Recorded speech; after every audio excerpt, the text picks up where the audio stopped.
नमस्कार शेतकरी मित्रांनो, हा आमच्या शेतामध्ये बसवलेला नवीन कृषी सोलर पंप शक्तीचा आहे। याच्यामध्ये सर्व काही चांगलं आहे, फक्त जर स्ट्रक्चर सोडला तर स्ट्रक्चरही एवढा काही वाईट नाही आहे। पण हे बघा, इथून इथपर्यंत तुम्हाला जागा गुंतवावी लागेल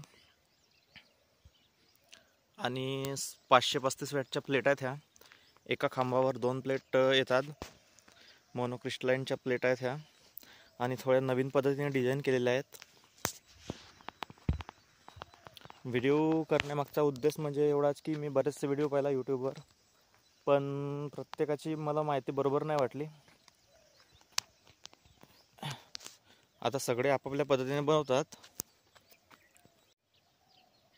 ह्या अशा पद्धतीने इथे इन्स्टॉल केल्या आहेत आणि याचा आपण कंट्रोलर बघू। हा अशा पद्धतीचा कंट्रोलर आहे, याची मी पूर्ण माहिती दुसऱ्या व्हिडिओमध्ये सांगणार आहे। हे कसं चालते, काय चालू शकते याच्यावर सर्व। ह्या अशा पद्धतीचे स्ट्रक्चर आहे। एक प्लेट 535 वॅटची आहे आणि जवळपास 29 किलोच्या आसपास हिचं वजन आहे आणि मॅक्झिमम एम्पियर 25 एम्पियरपर्यंत याचा करंट।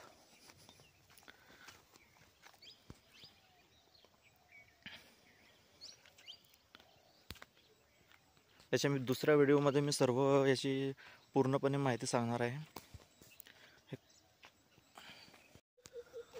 हा इथे नट बोल्टने टाईट केलेला आहे त्यांनी 4 ठिकाणी,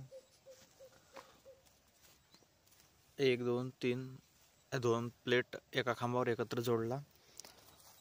त्याच्यानंतर इथे लॉक नटने याला लॉक केलं आहे, हे बघू शकता तुम्ही।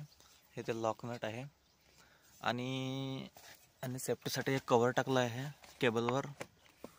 हे खूप छान आहे। बाकीच्या सोलरमध्ये कोणत्या कोणत्या ठिकाणी असे कवर टाकतात आणि हे अंडरग्राउंड फिटिंग केली यांनी जमिनीमधून, असं वरून नाही केले, खालून छान दिसते है।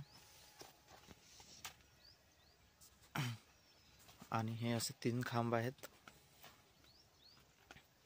हा वीज रोधक इथे साईडला उभा केला यांनी। याला जर तुम्हाला थोडा आडवा वगैरे करायचा असेल तर तुम्ही हे नट वगैरे लूज करून याला खाली वर करू शकता।